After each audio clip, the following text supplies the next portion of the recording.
There is a difference between being remembered and being unforgettable, and most people spend their entire lives chasing the wrong one.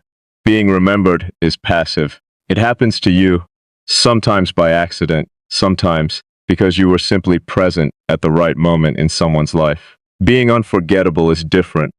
It isn't something that happens to you. It's something you become slowly, often without realizing it, through the accumulation of small, consistent choices that most people are too impatient or too distracted to make. I spent years assuming unforgettable meant loud, meant dazzling, meant impossible to ignore. I was wrong about almost all of it.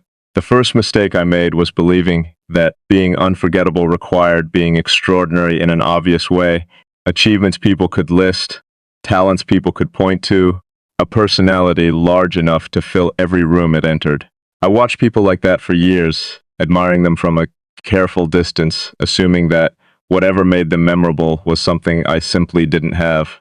It took me a long time to understand that most of what I was admiring wasn't memorability at all. It was visibility.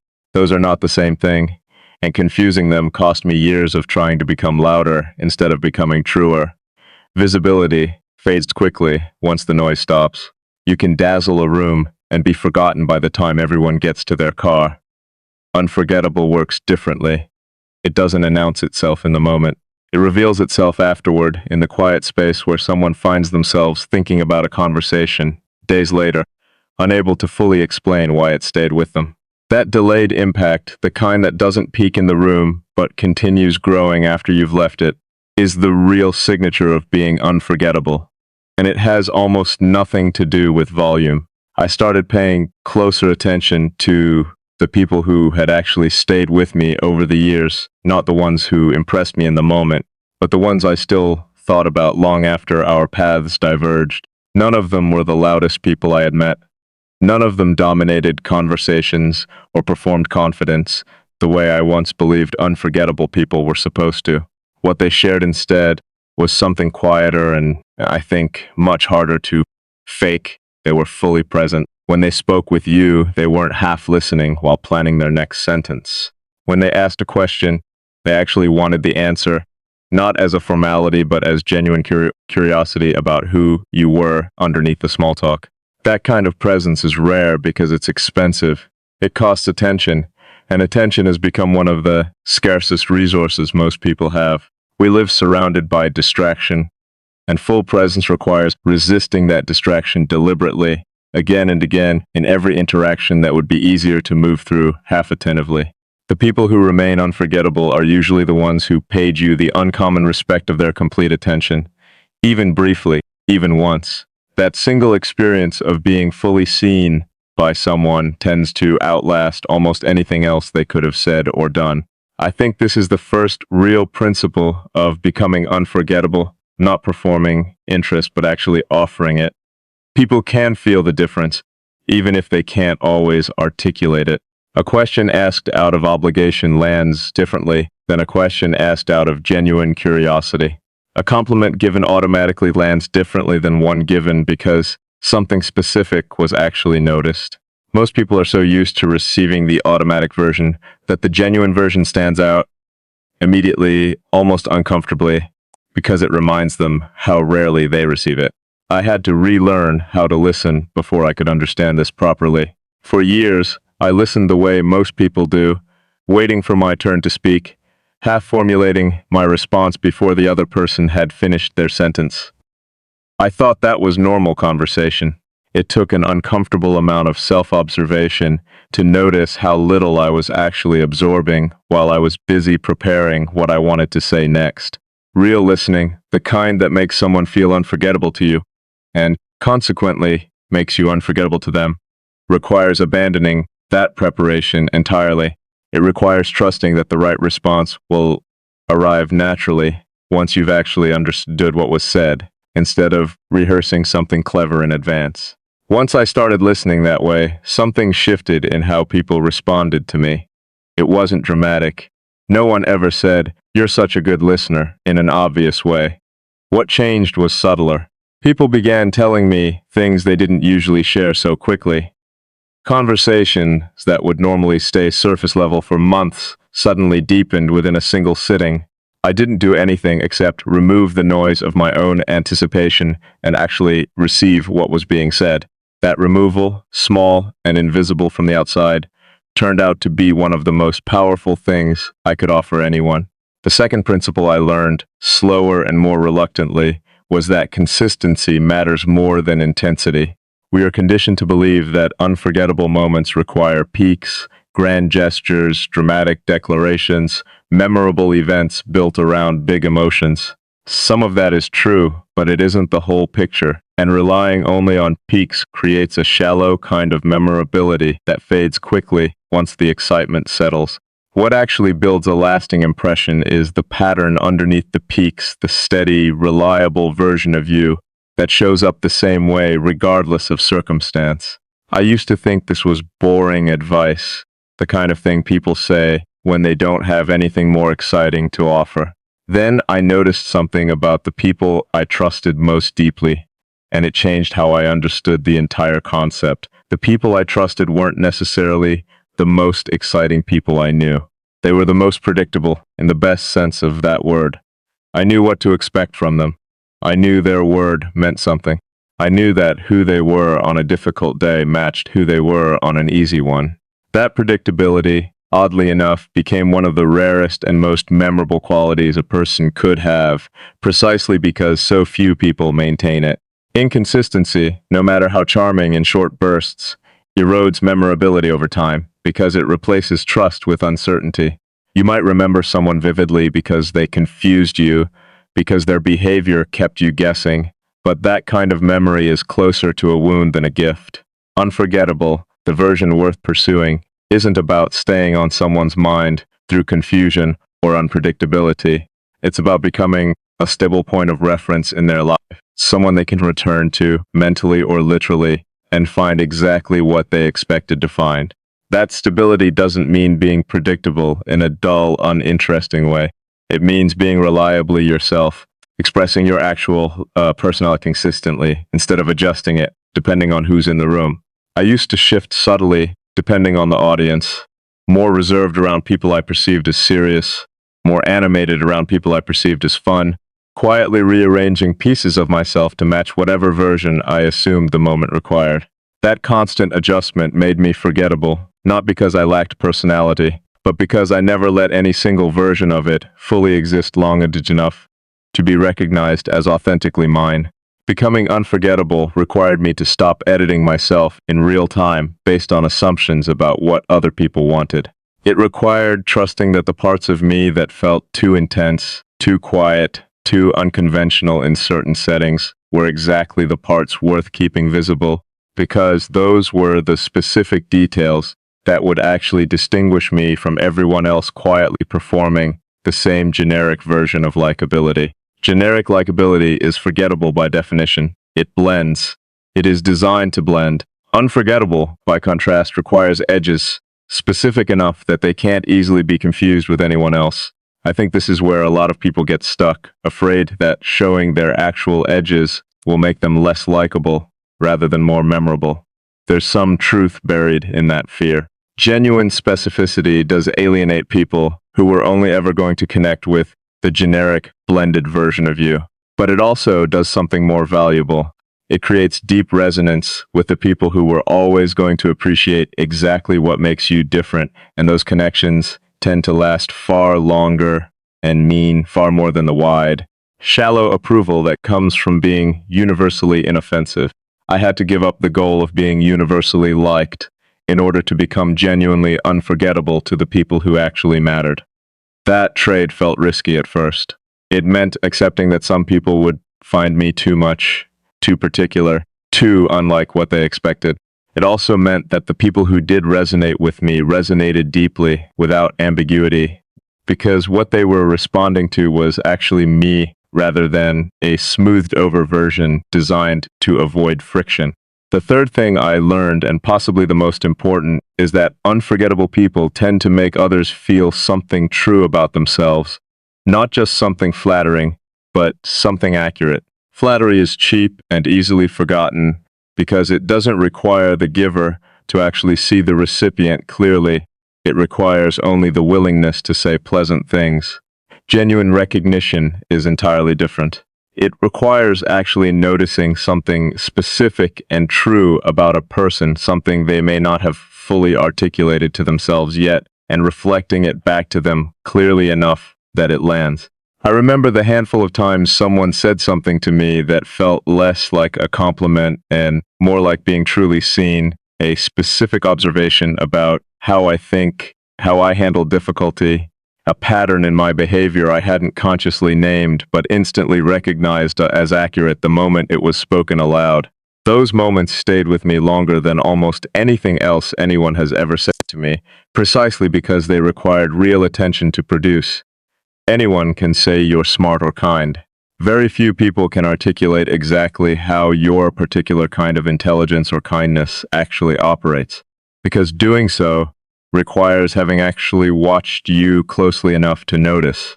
Once I understood the power of that kind of recognition, I started offering it more deliberately to others, not as a technique, but as a genuine practice of paying closer attention. I began noticing specific patterns in how people I cared about handled stress, made decisions, expressed affection, protected themselves. When the moment felt right, I would name what I noticed, carefully, honestly, without exaggeration.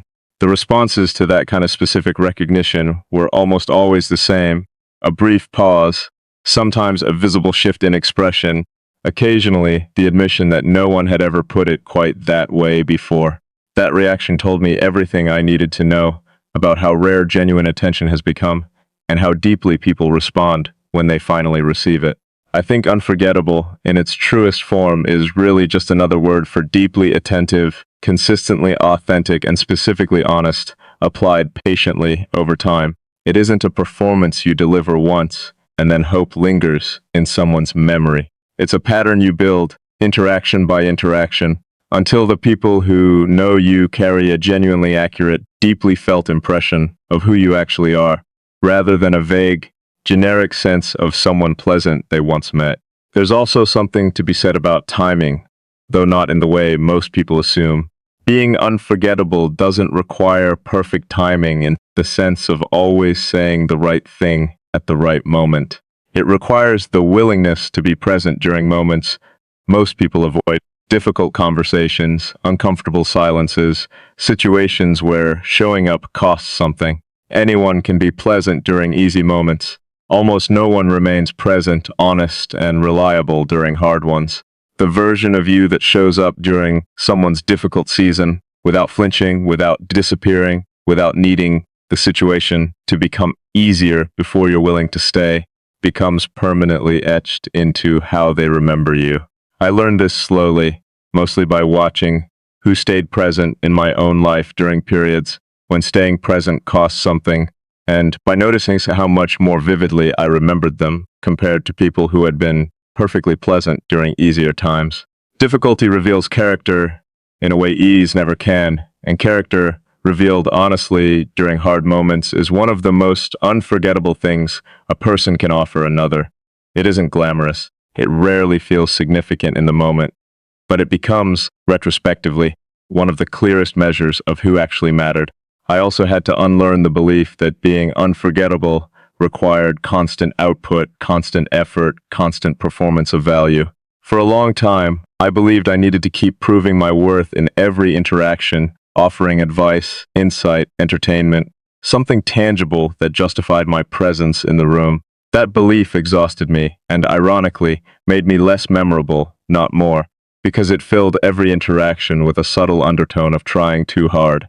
People can sense effort that's aimed at earning their approval, rather than genuinely connecting with them, and that sensed effort creates a strange kind of distance, even while appearing generous on the surface.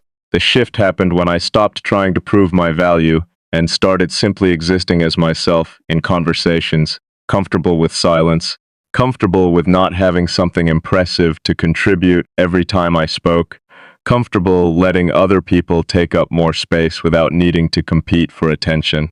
That comfort, oddly, made me more memorable than any amount of performed value ever had, because it signaled a kind of self-assurance that doesn't need external validation to feel complete.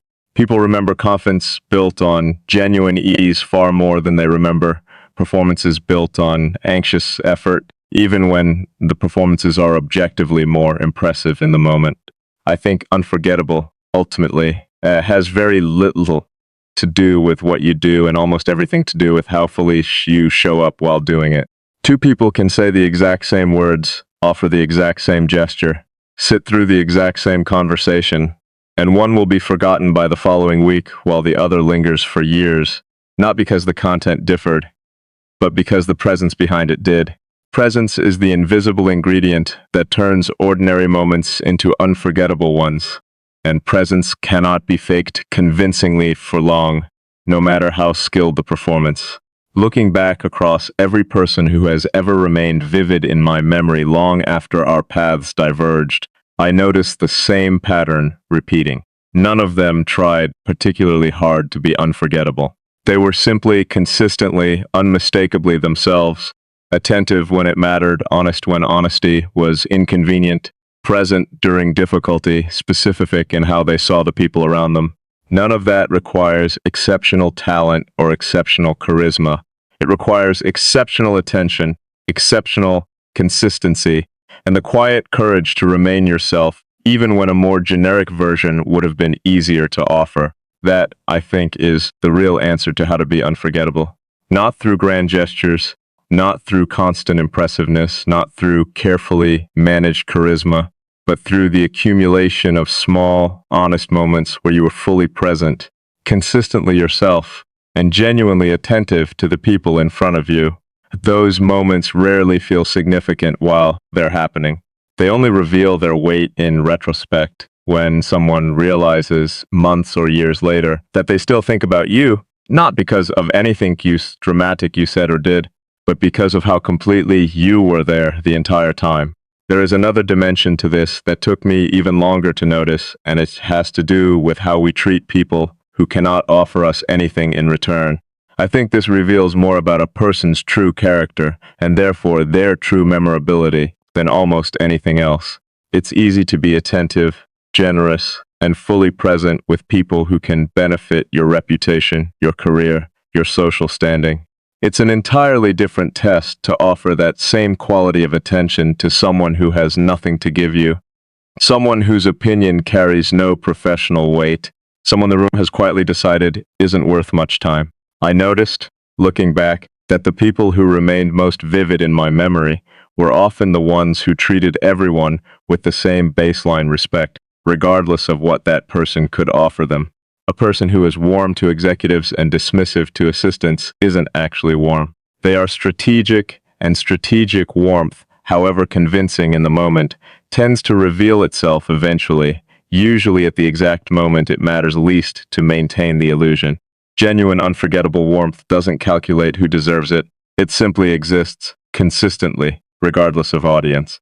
I started paying much closer attention to how people behaved toward those who couldn't benefit them in any measurable way, and I started holding myself to that same standard.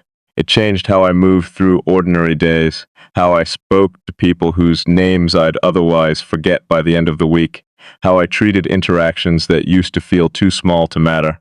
What I found, somewhat to my surprise, is that those supposedly small interactions often became the most memorable ones, not because anything remarkable happened within them, but because so few people bother to be genuinely present during moments they've already decided don't count. I also learned something important about vulnerability, though it took me a long time to separate genuine vulnerability from performed vulnerability, which has become increasingly common and increasingly hollow. Performed vulnerability announces itself. It's shared for effect, timed for maximum emotional impact, often designed more to generate a reaction than to actually connect. Genuine vulnerability is quieter. It doesn't require an audience. It emerges naturally, sometimes almost accidentally, in the middle of an otherwise ordinary conversation, when something true slips out because the moment finally felt safe enough to hold it. I remember being far more moved by an offhand, half-finished sentence someone shared about a struggle they weren't fully ready to discuss than by any carefully constructed, emotional story I've heard since. The half-finished sentence felt real precisely because it wasn't polished. It hadn't been rehearsed for effect. It simply escaped, and the person trusted me enough in that unguarded moment to let it. That kind of trust offered without performance is one of the most unforgettable gifts a person can give you, and offering that same unguarded honesty to others, when it's genuinely felt rather than strategically timed, tends to produce the same effect in return. Learning to be genuinely vulnerable rather than performing vulnerability for effect required me to get comfortable with imperfect timing. Real honesty rarely arrives at convenient moments. It interrupts small talk. It surfaces in the middle of a sentence about something unrelated. It doesn't wait for the ideal emotional backdrop before making itself known. I had to stop editing those moments into more polished, more presentable versions of themselves, and instead let them exist exactly as messily as they actually occurred. That messiness, counterintuitively, is what makes vulnerability believable, and believable vulnerability is what makes it unforgettable rather than merely dramatic.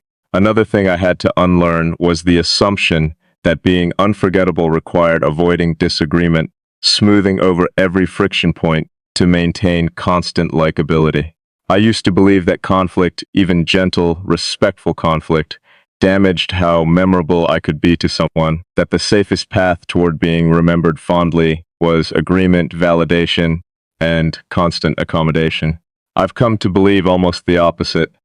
People rarely remember, with any real affection, someone who agreed with everything they said. They remember the people who cared enough to push back honestly, who respected them enough to disagree, rather than simply nodding along to avoid tension. Honest disagreement, offered with respect rather than aggression, communicates something that constant agreement never can. It tells the other person that your validation actually means something, because it isn't automatic. It tells them you're engaging with what they're actually saying, rather than simply managing their emotional comfort. I've had far more meaningful, lasting connections with people who challenged my thinking honestly than with people who simply agreed with everything I said in an attempt to remain likable. The agreement, in retrospect, always felt hollow. The honest disagreement, even when uncomfortable in the moment, felt like genuine respect, and genuine respect tends to be remembered long after the discomfort of the disagreement itself has faded. I think, ultimately, becoming unforgettable requires a kind of quiet bravery that most people underestimate. The bravery to remain specific in a world that rewards blending in, the bravery to stay present during moments that would be easier to avoid, the bravery to offer honest disagreement instead of comfortable validation, the bravery to treat everyone with the same baseline respect, regardless of what they can offer you in return. None of that requires exceptional talent. It requires exceptional intention, applied consistently over long stretches of time without needing immediate proof that it's working.